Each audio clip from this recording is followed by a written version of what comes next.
আল্লাহ মালুম, আমার জানা নেই। আমি তো ভয়ে কাঁপতে থাকি যে যদি কবরে চলে যায়, যদি দয়াল নবী বলে লা আদরি, চিনি না, গুনাহগার বান্দা হিসাবে যদি আমাকে আখ্যায়িত করে, তাহলে আমার কি হাসর হবে ভাবতে থাকি। হযরত সালেবা রাদিয়াল্লাহু তাআলা মৃত্যুশয্যায় অসুস্থ, আমার নবী দেখতে গেলেন। নবীজি কোলের মধ্যে মাথাটা রাখলেন, সালেবা আস্তে করে চোখটা খুলে দয়াল নবী দিদার যখন করলেন, সাথে সাথে মাথাটা সরিয়ে মাথাটা ওই বিছানার মধ্যে সেজদারত অবস্থায় নবীজির কাছে বলছি, ইয়া রাসূলুল্লাহ, আপনার কোল মোবারকের মধ্যে আমি সালেবা এত বড় গুনাহগার, আমি সালেবার মাথা রাখার যোগ্যতা রাখি না, আপনি এরকম করেন না, আমি গুনাহগার, আমার গুনার কোনো শেষ নাই, আমি এমন গুনাহ করেছি আপনার সাহাবা হওয়া সত্ত্বেও, আপনার উম্মতি হওয়া সত্ত্বেও এত বড় গুনাহ করে ফেলেছি ইয়া রাসূলুল্লাহ, আমি যোগ্যতা রাখি না। আমার নবী চোখের পানি ছেড়ে বলছে, সালাবা টেনশন করিস না, আল্লাহ তোকে মাফ করে দিয়েছে, তোকে ক্ষমা করে দিয়েছে। সালেবা বলতেছি, ইয়া রাসূলুল্লাহ, তাহলে আমাকে আবার একটু কলমা পড়ান।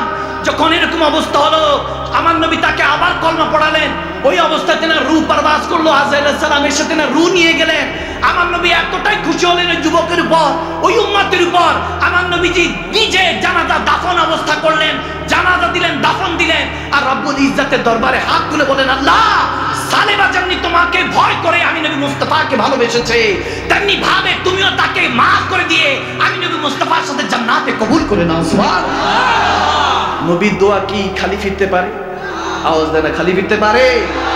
এমন কাজ করুন যাতে মদিনাওয়ালা আপনার জন্য মদিনা শরীফ থেকে দুই হাত তুলে দিয়ে আপনার জন্য দোয়া করে, এমন উম্মতি হওয়ার চেষ্টা করুন। ভাইরা আমার, বাবার আমার, আব্দুল্লাহ ইবনে ওমর রাদিয়াল্লাহু তাআলা, আমার নবী যায়েদ সাহাবা, টাকা পয়সা ছিল, একদিন রোজা রেখেছে, হাদিস শরীফ, হাদিসুন সহিহ। তিনি হঠাৎ করে রোজা অবস্থায় সফর করতে বের হলেন, সাথে খেজুর অনেক কিছু আছে। যখন এমন অবস্থা হলো, প্রতিমধ্যে দেখতেছেন বকরি চড়াচ্ছে এক যুবক। যুবকদেরকে নিয়ে, যুবতীদেরকে নিয়ে আজকে কথা বলছি, কারণ আমার যুবক ভাই বাবারা আস্তে আস্তে গুনার দিকে লিপ্ত হয়ে যাচ্ছে। আজকে এখানে যদি ব্যান্ড প্যাকেজ হতো, মানুষের অভাব হতো। বারহাল, যখন আব্দুল্লাহ ইবনে ওমর রাদিয়াল্লাহু তাআলা হাঁটছেন, এক যুবককে দেখলেন বকরি চড়াচ্ছে, তখন যুবকের কাছাকাছি গিয়ে বলতেছে, তুমি কিছু খাবা? ওই যুবক আল্লাহু আকবার বলতেছে, হুজুর আমি রোজা। রমজান মাহিনাও চলছে না, বলে হুজুর আমি রোজা। বলে কি বলো, রোজা রেখেছো? আচ্ছা ঠিক আছে, তাহলে একসাথে ইফতার করবো। ইফতারির সময় হলো, মাগরিবের আজান পড়লো, ইফতারি করছেন হযরত আব্দুল্লাহ ইবনে ওমর, ইফতারি করছেন। হঠাৎ করে চিন্তা করলেন, দেখি বান্দাটার তো পরেজগার, দেখি নেক কিনা। সুবহানাল্লাহ বলে। পরেজগার আর নেককার দুটো আলাদা বিষয়। পরেজগার হলো সে যে আল্লাহ তাবারক ওয়া তাআলার হুকুম অনুযায়ী আমল করে, নেক বান্দা সে যে গুনাহ থেকে নিজেকে হেফাজত করে। সুবহানাল্লাহ। দেখি নেক কিনা। বকরি চড়াচ্ছে, হঠাৎ করে হযরত আব্দুল্লাহ ইবনে ওমর রাদিয়াল্লাহু তাআলা বলতেছেন, এই যুবক, এখানে যত বকরি আছে একটা বকরি আমার কাছে বিক্রি করে দাও। বলছে, হুজুর এটার মালিক অন্য কেউ, আমি শুধু রাখা, এগুলো শুধু চড়াই। দেখতেছে জামা টামা ফাটা, যুবক অবস্থায়, কোনো আইয়াসি নেই, কোনো দুনিয়াদারির মধ্যে নেই, জিকির করছে আর তেনার সাথে কথা বলছে। তখন আব্দুল্লাহ ইবনে ওমর রাদিয়াল্লাহু তাআলা বলতেছেন, ঠিক আছে, তোমার মালিক দেখবে না, তুমি বলো যে এটা কোনো শিয়াল বাঘ খেয়ে ফেলেছে কোনো একটা বকরি, আমার কাছে বিক্রি করো। বলতেছে, আমি কিছু বলবো না। সে ইফতার করলো, ইফতার করে চলে যাচ্ছে। আব্দুল্লাহ ইবনে ওমর ডাক দিলেন, এই যুবক, অ্যানসার দিয়ে যাও, কোশ্চেন করেছি, অ্যানসার দিয়ে যাও। বলে, অ্যানসার কি দিব? আমি তো রাখাল মানুষ, বকরিগুলি চড়াই, এই জিনিসগুলি দায়িত্ব আমার কাছে দিয়ে দেওয়া হয়েছে, আমি কেয়ারটেকার। যিনি এখানে মালিক হয়তোবা তিনি জানেন না, কিন্তু একজন তো জানে, তিনি কে? আওয়াজ জানে, তিনি কে? তেনার কাছে তো হিসাব দিতে হবে আমাকে রোজ হাসরে। তখন কি বলবো?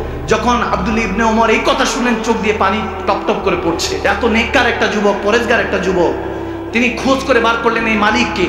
মালিককে খোঁজ করে মালিকের সাথে কথা বলে ওই 40টা বকরিও কিনলেন। কেনার পরে আস্তে করে ওই যুবককে খোঁজ করে এসে ওই 40টা বকরি দান করে দিলেন। বলে, নাও, তোমাকে আমি হাদিয়া করলাম। বলতেছে, কেন হুজুর, ওয়াই, আপনি আমাকে এগুলো কেন দিচ্ছেন? এগুলো আপনার, আপনি খরিদ করেছেন। বলে, না না, তুমি কি শুনো নাই, আমার নবী বলেছেন, যদি সত্যি সত্যি আল্লাহকে ভয় করো, ইত্তাকিল্লাহ, আল্লাহর ভয়ের কারণে আল্লাহ তোমাকে এটা জাযা দিবে।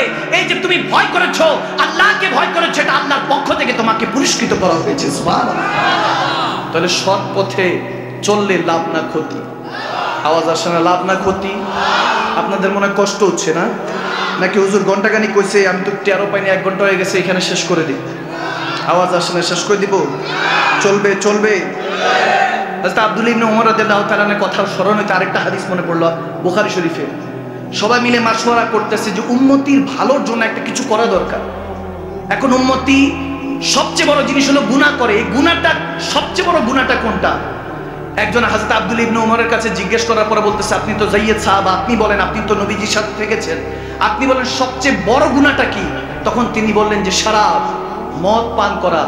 এই শরাব যখন, মদ যখন বান্দা পান করে তখনই সে প্রথম গুনার মধ্যে লিপ্ত হয়ে যায়। নাউজুবিল্লাহ। এই শরাব পান করার সাথে সাথে তার মস্তিষ্ক বিকৃত হয়ে যায়, গুনার মধ্যে ডুবে যায়। এখনকার যুবকরা তো এমনি, যে অবস্থা, 31st নাইট, নিউ ইয়ার, 14 ফেব্রুয়ারি, কত কিছু আছে, একটা উপলক্ষ পাইলেই তো হইছে, চল সিফাই যাই। আওয়াজ দেন, আওয়াজ দেন, আওয়াজ দেন। কোন রকম এক বন্ধু দেখেন, আপনি যার সাথে চলাফেরা করবেন আপনার তাবিয়তটা তার মতো হবে। আপনি যদি আল্লাহওয়ালার সাথে চলেন তাহলে আপনার নামাজের খেয়াল আসবে, রোজা রাখার খেয়াল আসবে। যদি চলাফেরা ওরকমের সাথে করেন তাহলে আপনার জেনার খেয়াল আসবে, গুনার খেয়াল আসবে, ঠিক না? চলাফেরা কার সাথে আপনার এটা বুঝতে হবে, কাকে মহব্বত করেন, কাকে ফলো করেন, এটা বুঝতে হবে। যদি ফলো করেন রোনালদো, যদি ফলো করেন মেসি, যদি ফলো করেন নেইমার, তখন দেখবেন আমাকে তো প্রায় সময় দেখি যুবকরা এখান থেকে কি জানি লাগাইছে, এইদিকে কি, এখানে কানেক্ট, আমি এগুলো কি বলে, হুজুর স্টাইল, হুজুর স্টাইল। আমি বললাম স্টাইল কেমনে, তোমার মাইয়া বানাই দিছে, এটা কিসের স্টাইল? কানের দুল কারা পরে, মেয়েরা পরে, নাউজুবিল্লাহ। তোমাকে হাফ লেডিস বানাই দিলে তুমি বলছো স্টাইল। আমাদের ব্রেনটা এখন জ্ঞান শূন্য করে দিচ্ছে। এগুলো সব ইহুদিরা সারাদের ষড়যন্ত্র। ভাইরা আমার, বাবারা আমার, এই শরাব দিয়ে গুনাহ শুরু হয়। তখন বলতেছে তাহলে তো এটার উপরে কাজ করতে হবে। বলে এটা আমার কথা না, এটা আমার দয়াল নবীর কথা। সুবহানাল্লাহ বলে। ওই নবীজি একদিন হঠাৎ করে বলতেছে বনি ইসরাইলের এক যুবকের কথা, বলতেছে ওই যুবক খুব সুন্দর ছিল। এক নারী সে যুবকের দিকে দৃষ্টিপাত হলো। শুনেন, শুধু যুবকদের উদ্দেশ্যে বলছি তা নয়, মা বোনদের উদ্দেশ্যে বলছি। যাদের বোন আছে, ঘরের মধ্যে বোন আছে, স্ত্রী আছে, তিনাদেরকেও শোনাবেন, বুঝাবেন, তাদের সাথে কমিউনিকেশন করবেন, কথা বলবেন, কনসার্ন করবেন, কোরআন সুন্নাহর কথাগুলি শোনাবেন, বিভিন্ন স্কলারদের, ইসলামিক স্কলারদের বক্তব্যগুলি শোনাবেন।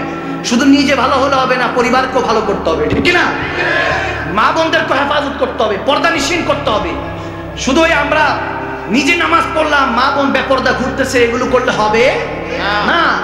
আপনার বোনটাকে হেফাজত করতে হবে। ওই নারী যখন ওই যুবকের দিকে নজর পড়লো, ওই যুবক তো ইগনোর করছে। হঠাৎ করে ওই নারী একটা কারসাজি করে তাকে দাওয়াত দিল। দাওয়াত দিয়ে এনে 1টা 2টা 3টা 4টা 5টা 6টা 7টা দরজা পার করে একটা রুমে গেল। গিয়ে দেখো ওখানে আরেকটা যুবক বাধা, ওখানে শরাব রাখা। ওই নারীর কাছাকাছি গিয়ে যুবক বলতেছে, আপনি আমাকে এখানে কিভাবে আনলেন? আমি তো অন্য কাজে আসছি। যখন ওই নারী বলতেছে আমার সাথে খারাপ কাজ করো, জিনা করো, নাউজুবিল্লাহ, যখন খারাপ কাজের উদ্দেশ্য তাকে প্ররোচনা দিচ্ছে, এখন ওই যুবক বলতেছে না, আমি জেসেম দিয়ে রু দিয়ে আল্লাহকে ভয় করি। সুবহানাল্লাহ বলে। আমি এগুলোর মধ্যে থাকবো না, আমি করবো না গুনাহ। বলে তোমাকে করতে হবে, তুমি যদি না করো আমি চিৎকার চেঁচামেচি করবো। এমনি তো নারীরা যদি কিছু একটা করে, পুরুষ মানুষ তো এখন ঘরে ঘরে নির্যাতিত। মা বোনরা ছোট করছি না, আমি এমনও বলি যে নারী 2 প্রকার। নারী কয় প্রকার? 2 প্রকার। একটা সরল আর একটা বোকা। সরল যারা, তারা আল্লাহ রাসূলের প্রেমিক, কিভাবে দুনিয়া চলতে হয় আল্লাহ রাসূল হুকুমে সেটা জানে। আর বোকা যারা, তারা দুনিয়াদার, মেকআপ করে, পার্লারে যায়, ভ্রু প্লাক করে। আছে কি নাই? আপনাদের কুমিল্লার মধ্যে তো একটা এরকম নিউজ শুনছি, বিয়ের দিন দেখছে একরকম বউ, বিয়ের পরের দিন তো চিনেই না জামাই, গিয়ে বলে পার্লার ভাঙা দিয়ে আসছে। তো এখন হলো এরকম, এমন অবস্থা করে, আপনি এই স্কিনটা আল্লাহ তাবারক ওয়া তাআলা যতটুকু সৌন্দর্য ততটুকু দিয়ে পাঠিয়েছে, ঠিক না? ঠিক না? বাড়তি কেন করবে? আমাদের পুরুষদের তো আমরা জীবনে এগুলো ধরি না, ঠিক না? যেমনটা আছে তেমনটাই তো। আল্লাহর কুদরতে হাত দিবেন, দেখবেন নষ্ট হতে থাকবে। আওয়াজ দেয় না, ঠিক না? বিভিন্ন মেকআপ করবেন, তখন আপনার স্কিন ক্যান্সারও হতে পারে, নাউজুবিল্লাহ। আল্লাহর কুদরতি পানি নেন, পানি নিয়ে দুরূদ শরীফ পড়েন, ফু দেন, মুখের মধ্যে লাগান, দেখবেন চেহারাটা নূর বানিয়ে দিবেন আল্লাহ, ঠিক না? ভাইরা আমার, বাবারা আমার, নারী যখন প্ররোচনা দিচ্ছে তখন সে শুনছে না, তখন সে বলছে আমি তোমার কথা শুনবো না। এখন ওই নারী তখন প্রেশারাইজ করছে, আমি কিন্তু চিৎকার চেঁচামেচি করবো, তখন কিন্তু মাইর দিবে লোকজন এসে, তোমাকে আমার সাথে জিনা করতে হবে, খারাপ কাজ করতে হবে, নাউজুবিল্লাহ। যখন অফার দিচ্ছে সে মানছে না। বলে তাহলে ঠিক আছে, এই যুবককে হত্যা করো। বলে না, আমি হত্যা করবো না, হত্যা করা মহাপাপ। বলে তাইলে তুমি শরাব পান করো। বলে না, আমি শরাবও পান করবো না, এটা হারাম করা হয়েছে। তখন বলা হচ্ছে যে না, আমি কোনো কিছুই করবো না, কোনো কাজ করবো না। তখন বলে একটা তো করতে হবে, যে কোনো একটা করতে হবে। সে নিরুপায় হয়ে চিন্তা করলো, এক কাজ করে শুধু শরাবটা, মদটা পান করি, আর অন্য কিছু করবো না। যখন মদ পান করলো, 1 গ্লাস খাওয়ার পর আরেকটু খাইতে মন চাইলো, আরেক গ্লাস খেলো, 2 গ্লাস 3 গ্লাস, এরকম করে 3-4 বোতল সব যখন শেষ, ব্রেন তখন কন্ট্রোলের বাইরে, জেনার দিকে খেয়াল গেল।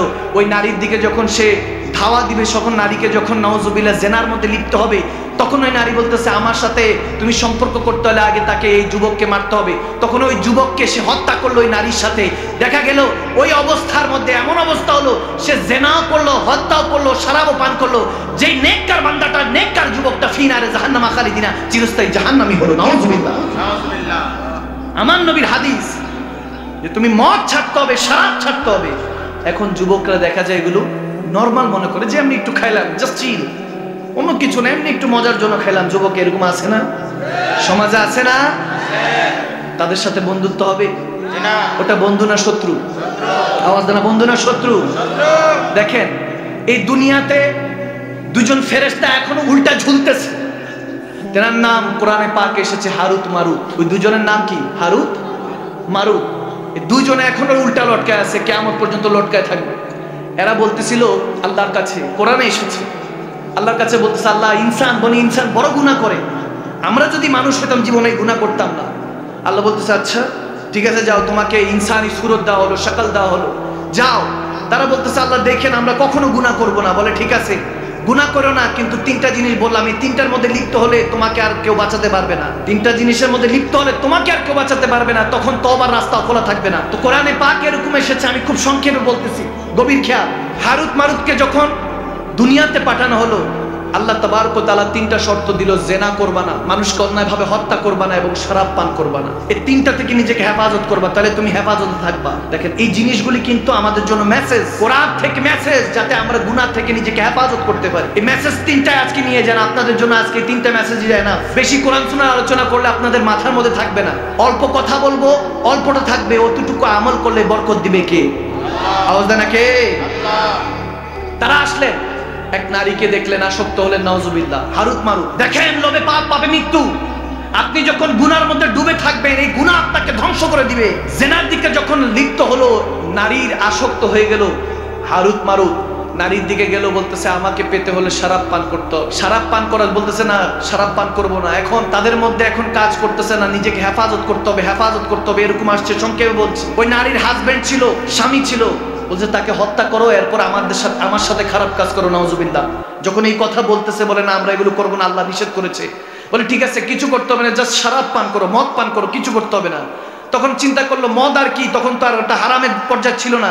কিন্তু রব্বুল আলামিনের উপেক্ষা, ওই যে হুকুম দিয়ে ছোটা মাথা থেকে চলে গেল, মদ পান করলো, হুশ হারালো। এরপর ওই নারীর সাথে জেনা করতে যাবে, বলে আমার স্বামীকে হত্যা করো, স্বামীকে হত্যা করলো। এরপর ওই নারীর সাথে জেনা করে নাউজুবিল্লাহ গুনাহগার হয়ে গেল। নাউজুবিল্লাহ পড়ে গুনাহগার হয়ে গেল। এমন অবস্থা হলো, এরপরে যখন হুশ আসলো, দেখে হত্যাও করছে, জেনাও করছে, মদও খাইছে। এমন অবস্থা করে আল্লাহর কাছে দুই হাত তুলে কান্নাকাটি করলেন। আল্লাহ তেনাদেরকে উল্টা লটকায় রাখছে। একটা বার চিন্তা করেন, দেধার সে গুনাহ করি, গুনাহ করতে থাকি। একটা গুনাহকে ধামা চাপা দিতে আরো 10টা গুনাহ করি, একটা মিথ্যাকে ধামা চাপা দিতে আরো 20টা মিথ্যা বলি। আল কিযবু হলে আল কুফরু যুলমাতুন, মিথ্যা ধ্বংস করে, মিথ্যা দিয়ে শুরু হয়। আপনি কাউকে খুশি করার জন্য মিথ্যা বলছেন, এটাই আপনার গুনাহ দ্বারা সূচনা হলো, ঠিক না? মিথ্যা থেকে নিজেকে হেফাজত করতে হবে, চোখকে হেফাজত করতে হবে, কানকে হেফাজত করতে হবে, রুহকে হেফাজত করতে হবে, জিসমের অঙ্গ প্রত্যঙ্গকে হেফাজত করতে হবে। আপনি আজকে মারা যান, 1 মাস পরে আপনার জিসম খুঁজে পাওয়া যাবে না, আপনার কাফনের কাপড়টা আপনার সাথে থাকবে না, কিচ্ছু নিয়ে যেতে পারবো না। এই গুনার মধ্যে আমরা ডুবতে থাকি, ডুবে থাকি। ভাইরা আমার, বাবার আমার, ডেইলি ওয়াজ করি, করতে করতে মাঝে মাঝে চিন্তা করি কত ওয়াজ করব। এত ওয়াজ করার পরও মানুষের অন্তরের মধ্যে হেদায়েত আসে না, আল্লাহর খৌফ আসে না। আপনি কেন ভুলে গিয়েছেন যে কবরের প্রথম লামহা আপনাকে এই শাকলটা নবী মুস্তাফাকে দেখাতে হবে? কি জবাব দিবেন, কি উত্তর দিবেন? নবীজির কাছে কি উত্তর দিবেন আপনি? হাসরের ময়দানে আল্লাহর কাছে উত্তর দেওয়ার আগে তো নবীজির কাছে আপনার চেহারা দেখাতে হবে। প্রত্যেক সোমবারে হাদিসে এসেছে নবীজির কাছে উম্মতের নামায়ে আমল পেশ করা হয়। আমার নামায়ে আমল দেখে আমার নবী জানি কত কষ্ট পায়, যে আমার উম্মতি কি আমল করে, কি করে। শ্রেষ্ঠ নবী, শ্রেষ্ঠ উম্মত আপনি, আপনার আমার অনেক দায়িত্ব আছে। ভাইরা আমার, বাবার আমার, এই দিনগুলিকে অযথা নষ্ট করবেন না। যৌবন বয়সটাকে নিজেকে যত হেফাজত করতে পারবেন, কসম করে বলছি আমি অনেক বড় গুনাহগার। আপনাদেরকে কি পড়াবো, আপনাদেরকে কি শিখাবো? সবসময় আজকে আস্তে আস্তে গাড়ি দিয়ে চিন্তা করছি, অ্যাক্সিডেন্ট হয়ে গেলে 3 দিন পরে আমাকে স্মরণ করার কেউ থাকতেও না পারে। আমাকে কেউ কত আলোচনা হবে ফেসবুকের মধ্যে, কত স্ট্যাটাস ছবি দিয়ে আপলোড করা হবে, মাদানী সাহেব নেই, ইন্তেকাল করেছেন, কত আমাকে নিয়ে আলোচনা হবে। এমনও হতে পারে আমার 40 খেতে আসবে, কিন্তু হাসাহাসি করতে পারে, আমার জন্য দোয়া নাও করতে পারে। কার জন্য রেখে যাবেন, কার জন্য কি করবেন, কিসের বন্ধুত্ব, কিসের ভালোবাসা?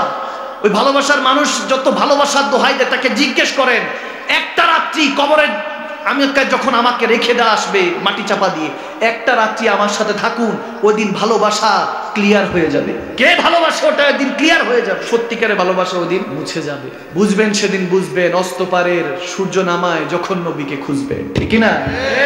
বুঝবেন সেদিন, বুঝবেন। তখন আর বুঝে কোনো লাভ হবে না। সময় সময়ের মতো খরচ হচ্ছে, সময় তো অতিবাহিত হচ্ছে, খরচ হচ্ছে। আমরা এক বছর গেলে বার্থডে সেলিব্রেট করে, এটা চিন্তা করে না 1 year গন, এক বছর চলে গিয়েছে। ক্রমাগত মৃত্যুর দিকে ছুটছি, পিছনে মৃত্যু, সামনে কিয়ামত। এমনিতেই তো দুনিয়াদারির মধ্যে ডুবে থাকি, কোনো খবর থাকে না। গুনাহ এমন ভাবে করি, মিথ্যা বললে, মিথ্যা তো এখন চেঞ্জ হয়ে গেছে। এখন আমি প্রায় সময় বলি, এগুলো এখন গুনার নাম চেঞ্জ হয়ে গিয়েছে, পরিবর্তন হয়ে গিয়েছে। মিথ্যা বললে বলে এমনি বলছি, মজা করছি, ফান করছি। কাউকে ধোকা দিলে বলে প্র্যাঙ্ক করছি। কারো সমালোচনা করলে, ক্রিটিসাইজ করলে বলে এমনি গপশপ করছি। আওয়াজ দেন ঠিক না?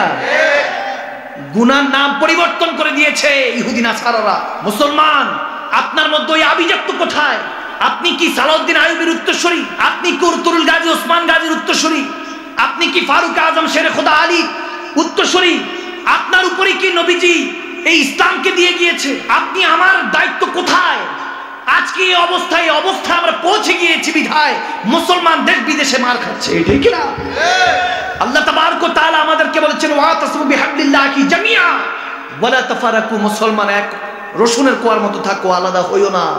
আজকে আলাদা হতে হতে হতে হতে এক মুসলমান আরেক মুসলমানের সমালোচনা, নির্বাচন নিয়ে এক মুসলমান আরেক মুসলমানকে রক্ত ঝরায়, খেলা নিয়ে রক্ত ঝরায়, দেশ নিয়ে রক্ত ঝরায়, এলাকা নিয়ে এলাকার মধ্যে মুসলমানের রক্ত ঝরায়, ঠিক না?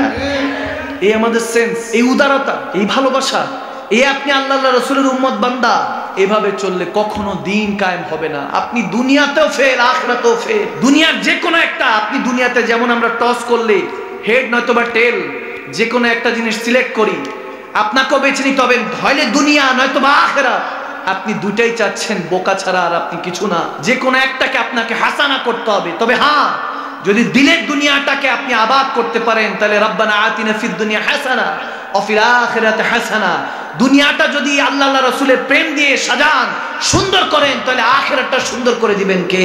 আল্লাহ। ওয়াকিনা আযাবান নার, জাহান্নামের আগুন থেকে নিজের এবং নিজের পরিবারকে হেফাজত করুন। আপনার আমার দায়িত্ব। আপনি আমি চাইলেই দেশটার নকশা চেঞ্জ করতে পারি। একজন ব্যারিস্টার শুধু দেশ নকশা চেঞ্জ করতে পারে না, ইতিহাস পাল্টাতে পারে না। তেনাকে নিয়ে এখন সোশ্যাল মিডিয়াতে কিন্তু চলতেছে।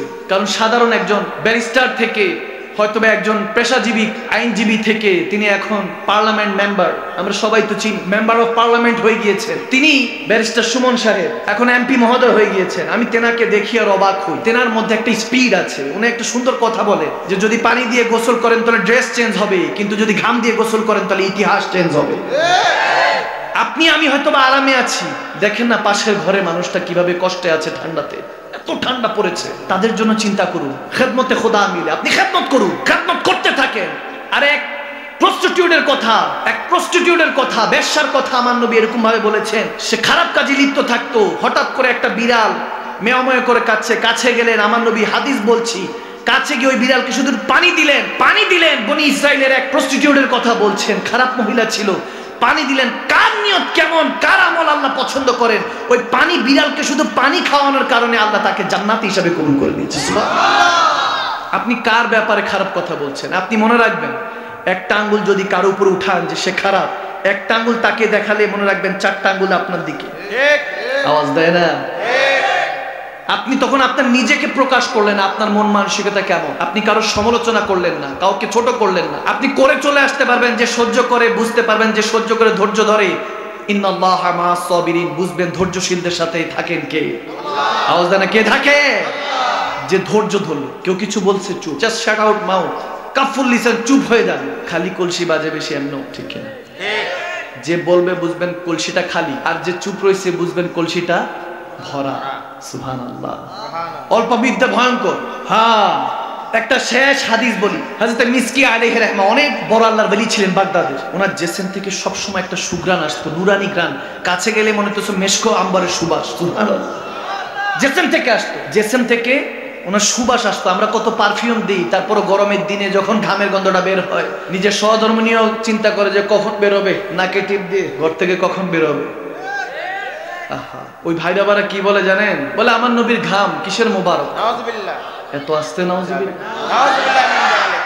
আমার নবীর ঘাম মোবারক। উম্মে সালমা এটাকে বোতলের মধ্যে রাখতেন, বোতলের মধ্যে রাখতেন। আমার নবী বলতেছি কি করে উম্মে সালমা? বলে ইয়া রাসূলুল্লাহ ঘামটা জমাচ্ছি, নব দুলহা দুলহান বরকনের মাথার মধ্যে দিলে শুনেছি এরকম অবস্থা, এত ঘ্রাণ, এত মেশকম্বর সুবাস ওই বরকনের উপরে, মাথার উপরে দিলেই এমন বরকত আসে। আমার নবী বলে ঠিক আছে দিয়ে দিও, দিলে তার 7 প্রজন্ম শুধু ওলি গাউস কুতুব হবে। সুবহানাল্লাহ। সাহাবীরা তোর বানায় ওই নবীজির ঘাম, ঠিক না? উস্তনে হান্না না একটা খেজুর গাছের নাম, আরে যাকে ধরে খুতবা দিতেন রাসূলে আকরাম। সুবহানাল্লাহ। এমন জিনিস দিব যা পূর্বে তোমাকে কেউ দেয় নাই, কেউ কখনো দেয় নাই। রব্বুল আলামিন বলতেছেন তাড়াতাড়ি দেন, তাড়াতাড়ি দেন। কি দিবেন? আমার নবী আত্তাহিয়াতু লিল্লাহি ওয়া সালাওয়াত একটা রব্বুল আলামিনকে সিজদা দিলেন। সুবহানাল্লাহ। সিজদা যখন দিলেন রব্বুল আলামিন খুশি হয়ে গেলেন, বলতেছেন হ্যাঁ আমি জানতাম আদম সফিউল্লাহ থেকে ঈসা রুহুল্লাহ পর্যন্ত সমস্ত নবীকে পাঠিয়েছি, সবাই আমাকে না দেখে দেখে সিজদা দিয়েছে। আদম আলাইহিস সালাম বলেছেন তেনার উম্মতকে, তেনারাও আমাকে না দেখে সিজদা দিয়েছে। ইব্রাহিম খলিলুল্লাহ, ঈসা রুহুল্লাহ পর্যন্ত, মুসা কালিমুল্লাহ, সমস্ত পেগম্বররা আমাকে না দেখে সিজদা দিয়েছে। সমস্ত উম্মতটা বলতো ওগো পেগম্বররা আপনারা যদি দেখেন, ওকে নবী রাসূলরা আপনারা তো আল্লাহ করিম, আপনারা যদি দেখেন তাহলে আমাদেরকেও দেখান। না দেখেও সিজদা দিয়েছে, দেখার আরজি রেখেছে, কিন্তু একমাত্র আপনি নবী মুস্তাফাকে আমি ওই সুযোগ দিয়েছি, এজন্যই তো আপনি আমাকে সিজদা দিয়েছেন। এই সিজদা আর কেউ দিতে পারে নাই। এই আওয়াদনা কাবা কাউসারের মধ্যে এসে শুধু নবী মুস্তাফা একা আপনি সিজদা দিয়েছেন, এরকম সিজদা আর কেউ দেয় নাই। এজন্য আসসালামু আলাইকা আইয়ুহান নবী, ওগো নবী আপনার উপর সালাম দিলাম। সালাত আর সালাম দুইটা মিলে একটা আল্লাহর নামাজ বানিয়ে দিলেন। রব্বুল আলামিন বলতেছেন ওগো নবী জানতাম এই মেরাজ রজনীতে, এই গভীর রজনীতে এমন একটা প্রেমের ঘটনা ঘটবে যেটা কেউ দেখে নাই, কেউ শুনে নাই, কেউ বুঝবে না, কেউ ব্রেনের মধ্যে, কেউ দিমাগের মধ্যে আনতে পারবে না। এই জন্যই তো আপনি নবী ওয়ালাকে এত শানদার বানিয়েছি, আপনি নবীর প্রেমে। এই জন্যই তো মাঝে মাঝে বলেছি ইয়া আইয়ুহান নবী, যাতে নবুয়াতের উপর দলিল থাকে। মাঝে মাঝে বলেছি ইয়া আইয়ুহার রাসূল, যাতে রিসালাতের উপর দলিল থাকে। কখনো কখনো বলেছি ওয়া মা আরসালনাকা ইল্লা রাহমাতাল লিল আলামিন, আনা রাব্বুল আলামিন ওয়া আনতা রাহমাতুল লিল আলামিন। আমি যে কুল কায়নাতের রব, সেই কুল কায়নাতের রহমত আপনি নবী মুস্তাফাকে বানিয়েছি। আরে ওগো নবী আপনাকে এত ভালোবেসেছি, এজন্য মাঝে মাঝে আলাম নাশরা লাকা সদরাক বলে ডেকেছি। কখনো কখনো আপনাকে ইয়া আইয়ুহাল মুজাম্মিল ডেকেছি, মুদাসসির ডেকেছি, কখনো চাদরওয়ালা নবী ডেকেছি, কম্বলওয়ালা নবী ডেকেছি। আপনাকে ডেকেছি যাতে আপনার নবুয়তের উপরে, রিসালাতের উপরে, ইশকের উপরে দলিল থাকে। ওগো নবী যখন আপনার জানের কথা এসেছে তখন মাঝে মাঝে বলেছি যে ওগো নবী ইন্না আতাইনাকাল কাউসার, আমি আপনাকে আল কাউসার দান করেছি। এই আল কাউসারটা কি? এই আল কাউসার অনেকে মনে করে হাউজে কাউসারের পানি, শুধু পানি নয়, আর একটু গভীর যদি খেয়াল করেন এই আল কাউসার বুঝতে হলে আপনাকে কালিল বুঝতে হবে। কালিলের পর কাসি, কাসিরের পর আকসার, আকসারের পর কাউসার, কাউসারের পর আল কাউসার। 5টা স্টেপ আরবি গ্রামার অনুযায়ী 5টা স্টেপ শেষ করতে হবে। এখন কালিল কি? হুজুর কালিল তো বুঝি না, কালিল কি? আল্লাহ তাবারক ওয়া তাআলা কোরআনে পাকে বলেন কুল মাতাউদ দুনিয়া কালিল, যা কিছু আমি সৃষ্টি করেছি এটা শুধু কালিল। আদম সফিউল্লাহ থেকে কিয়ামতের আগ পর্যন্ত 18,000 মাখলুকাত, 80,000 আলম, যা কিছু সৃষ্টি করেছি এটা হলো শুধু কালিল। কালিলের জ্ঞান আমাদের ব্রেনে আসবে না। কালিলের উপর কাসি, কাসির উপর আকসার, আকসার উপরে কাউসার, কাউসার উপর আল কাউসার। রব্বুল আলামিন ডাক দিয়ে বলে ওগো নবী আমি আপনাকে কালিল দেই নাই, কাসির দেই নাই, আকসার দেই নাই, কাউসার দেই নাই। ইন্না আতাইনা কাল কাউসার, আমি আপনাকে আল কাউসার দান করেছি। ইমাম মুজাহিদ রাদিয়াল্লাহু তাআলা বলে ইন্না আতাইনা কাল কাউসার বামানা আল খায়রা কুল্লাহু। ওগো নবী আপনাকে আল্লাহ সমস্ত কিছু ভালো কিছু দান করে দিয়েছেন। এখন যদি নূর ভালো হয় তাহলে আমার নবীকে নূরুন আলা নূর বানিয়েছেন। আর যদি ইলমে গায়েবের জ্ঞান ভালো হয় তাহলে আমার নবীকে ইলমে গায়েবের মালিক বানিয়েছেন। এখন বানাতে বানাতে বলতেছে ওগো নবী আমি জানতাম আপনার শান কেউ কেউ চাইবে ছোট করতে, এজন্য আমি আপনার শানকে বুলন্দ করে দিয়েছি, বাড়ি দিয়েছি। বলতে বলতে বলেছি আমি তো জানি আপনি নবী পাগল, আমি আল্লাহ, কিন্তু আপনি নবী উম্মতের গুনাহগার উম্মতের পাগল, ওই যুবকগুলির পাগল যেগুলো হয়তো তওবা জবের দাড়ি রাখে না, হয়তো বা ক্লিন শেভ করে, কিন্তু কখনো মহব্বতে নবীকে কখনো মহব্বতে দেখে নাই। কিন্তু আপনি নবী মুস্তাফা তাদেরকে ভালোবাসেন, তাদের অন্তরে আপনি নবী মুস্তাফার ভালোবাসা আছে। কানে কানে যদি ওই যুবকটা যে বেনামাজি, হয়তোবা সুদ ঘুষ খায়, হয়তোবা জিনার মধ্যে লিপ্ত থাকে, হয়তোবা সুন্নাহ নেই, কিছু নেই, কিন্তু কানে কানে যদি আপনি নবী মুস্তাফার কথা বলা হয়, এই যে এই যুবক আমার নবীকে যদি দেখতি কেমন লাগতো, ওই যুবকের পছন্দ দাঁড়িয়ে যাবে। নবীর প্রেম, আপনার ফেরেশতা এরকম। আমি জানি, আমি রব্বুল আলামিন জানি আপনি উম্মতকে বড় ভালোবাসেন। এই জন্যই তো বলেছি ওয়ালা সাউফা ইউতিকা রাব্বুকা ফাতারদা, আপনাকে ওয়াদা করেছি টেনশন করেন না, যখন হাসর উঠবেন গুনাহগার উম্মতরা গুনাহ নিয়ে থাকবে, আপনি যখন খুশি হবেন না রাব্বি হাবলু উম্মতি বলে কাঁদতে থাকবেন, ইয়া নাফসির আলামে যখন উম্মত ডুবে থাকবে, তখন আপনি নবী শাফাআত নিয়ে ওয়ারযুকনা শাফাআতাহু ইয়াউমাল কিয়ামা, ওই শাফাআত নিয়ে আপনি নবী উম্মতের কান্ডারি হয়ে উম্মতকে জান্নাতে ঢুকাতে থাকবেন। আজকে এই মেরাজ রজনীতে ওয়াদা করছি নবী, আপনার সেজদা আমি এত কবুল করেছি, যান 50 ওয়াক্ত নিয়ে যান। ওলামায়ে কেরামরা বলে ওই 50 ওয়াক্ত কমতে কমতে 5 ওয়াক্ত হয়েছে, 5 ওয়াক্ত পড়লে 50 ওয়াক্ত সওয়াব। আমি মাকদুম সামাদানি সাহেব এটা বলি না, 50 ওয়াক্ত সওয়াব না, 5 ওয়াক্ত নামাজ ধরো। আওয়াদানা কাবা কাউসাইনে রাহমাতুল লিল আলামিন, রব্বুল আলামিনকে যে সেজদা দিয়েছেন পর্দা উঠে গিয়েছে, রাহমাতুল লিল আলামিন রব্বুল আলামিনকে দেখেছে। যুবক সেই নামাজ যদি আঁকড়ে ধরো, ইন্নাস সালাতা তানহা আনিল ফাহশাই ওয়াল মুনকার, তোমাকে নামাজ শুধু খারাপ কাজ থেকে বিরত দিবে না, তোমাকে ওই নামাজ স্বয়ং মেরাজ দিয়ে দিবে। সুবহানাল্লাহ, আল্লাহ নারে রিসালাত ইয়া রাসূলুল্লাহ, আহলে সুন্নাত ওয়াল জামাত জিন্দাবাদ জিন্দাবাদ, জালালিয়া দরবার শরীফ জিন্দাবাদ জিন্দাবাদ, জালালিয়া শাহীনিয়া দরবার শরীফ জিন্দাবাদ জিন্দাবাদ, আওলাদ রাসূল সাইয়্যিদ মাকদুম শাহ মাদানী হুজুর কিবলা জিন্দাবাদ জিন্দাবাদ। একবার উচ্চ আওয়াজে বলুন আল্লাহু আকবার, একবার মহব্বতে বলুন না ইয়া রাসূলুল্লাহ। আমি ধন্য গো রাসূল তোমাকে পেয়ে, ঠিক না? আমি আরো বেশি ধন্য তোমার উম্মত হয়ে, ইয়া রাসূলুল্লাহ ইয়া হাবিবাল্লাহ, বলো ইয়া রাসূলুল্লাহ ইয়া হাবিবাল্লাহ। আমি ধন্য গো রাসূল তোমাকে পেয়ে, মোরা ধন্য গো রাসূল তোমাকে পেয়ে, ও আমি আরো বেশি ধন্য তোমার উম্মত হয়ে, আরো বেশি ধন্য তোমার উম্মত হয়ে, হে ইয়া রাসূলুল্লাহ ইয়া হাবিবাল্লাহ, জোরে ইয়া রাসূলুল্লাহ ইয়া হাবিবাল্লাহ।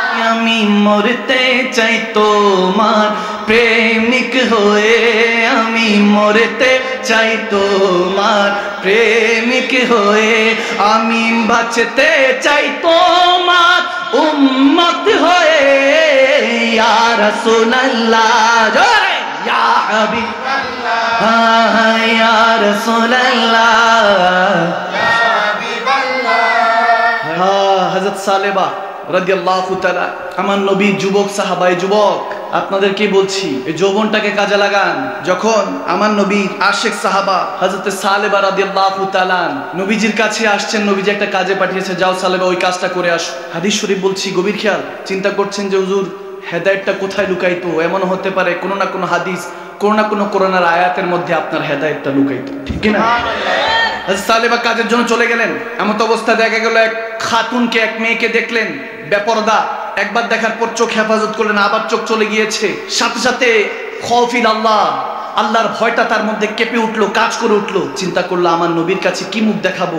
আমি নবীর সাহাবা, শ্রেষ্ঠ সাহাবা, উম্মতি হওয়া সত্ত্বেও এই গুনার মধ্যে ঢুকে গিয়েছি। শয়তানের ওয়াসওয়াসায় পড়ে যখন তিনি দুইবার খাতুনকে দেখেছেন, শুধু চেহারা দেখেছেন, অন্য কিছু নয়, চেহারা দেখার কারণে লজ্জায় ভয়ে তিনি পাহাড়ের চটিতে চলে গেলেন। 40 দিন ধরে ওইখানে কান্নাকাটি করছেন। আমার নবী তো জানে। হঠাৎ করে হযরত আলী আর সালমান ফার্সিকে পাঠালেন, যাও আমার সালেবাকে ডেকে আনো, বলো সমস্যা নাই, তার কান্নাকাটিকে আল্লাহ কবুল করেছেন, তাকে ক্ষমা করে দিয়েছেন। সুবহানাল্লাহ। 40 দিন, 40 days is crying, lot of crying, অনেক কান্না করেছেন।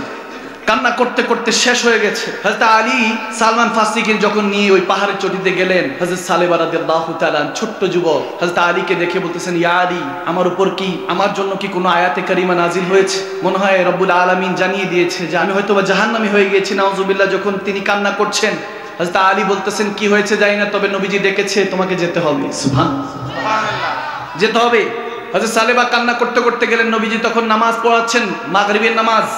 মাগরিবের নামাজ যখন চলছে, সালেবা পিছন দিক থেকে গিয়ে চোখের পানি ছেড়ে নামাজ পড়ছে, কাঁদছে। নবীজি সালাম ফিরালেই কি জানি বলে ভয়ে কাঁদছে। কাঁদতে কাঁদতে একটা পর্যায়ে যখন নবীজি সেজদায় যাচ্ছেন, কাঁদতে কাঁদতে তিনি এমন অবস্থা হয়েছেন যে ওই সেজদার মধ্যেই তিনি সেন্সলেস হয়ে গেলেন, হুশ হারিয়ে ফেললেন। হুশ হারানোর পরে তেনাকে ধরাধরি করে সাহাবারা ঘরে নিয়ে গেলেন। এমন অবস্থা দেখলো যে 40 দিনে তিনি না খেয়ে থাকতে থাকতে ভয়ে, আল্লাহর ভয়ে, যে মাত্র একটা বেগানা নারীকে শুধু দেখেছে, এই দেখার ভয়ে তেনার জান তেনার থেকে পারবাজ করতে চাচ্ছে, রূহ পারবাজ করতে চাচ্ছে। যখন তেনার ভয়, আল্লাহর খৌফ, আল্লাহর ভয়টা তার মধ্যে এমন ভাবে কাজ করা শুরু করলো, সে সাহাবাদের আকীদা শিখুন, দেখবেন আল্লাহকে ভয় করুন। একটা জিনিস আল্লাহর ভয়টা ভিতরে যদি ঢুকায় দিতে পারেন, কুল কায়নাত আপনার গোলামির মধ্যে থাকবে। ফাত্তাকুল্লাহ মাস্তাতাতুম। আপনি রূহ দিয়ে, জিসম দিয়ে আল্লাহকে ভয় করেন। রূহ দিয়ে, জিসম দিয়ে ভয় করার কথা বলা হয়েছে।